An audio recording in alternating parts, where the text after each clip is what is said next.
எகிப்து நாட்டில் இஸ்ரவேல் மக்கள் அதிகமாக பெருகி வந்தார்கள். இதை கண்ட புதிய பார்வோன் ராஜா மிகவும் பயந்தான். இவர்கள் இவ்வளவு அதிகமாகி விட்டார்கள், ஒரு நாள் நம்மை எதிர்த்து போராடலாம் என்று அவன் நினைத்தான். அதனால் எகிப்தியர்கள் இஸ்ரவேல் மக்களை அடிமைகளாக வேலை செய்ய வைத்தார்கள். அவர்களுக்கு மிகவும் கடினமான வேலைகளை கொடுத்தார்கள். நாள் பார்வோன் மருத்துவச்சிகளிடம் இஸ்ரவேல் மக்களுக்கு ஆண் குழந்தைகள் பிறந்தால் குழந்தையை கொல்லுமாறு கட்டளையிட்டான். ஆனால் மருத்துவச்சிகளோ தேவனுக்கு பயந்ததினால் குழந்தைகளை உயிரோடே காப்பாற்றினார்கள்.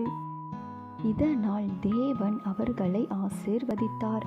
ஆனால் பார்வோன் இன்னும் கொடிய கட்டளை கொடுத்தான். எபிரெயர்களுக்கு பிறக்கும் ஒவ்வொரு ஆண் குழந்தையையும் நைல் நதியில் எறிந்து விடுங்கள் என்றார்.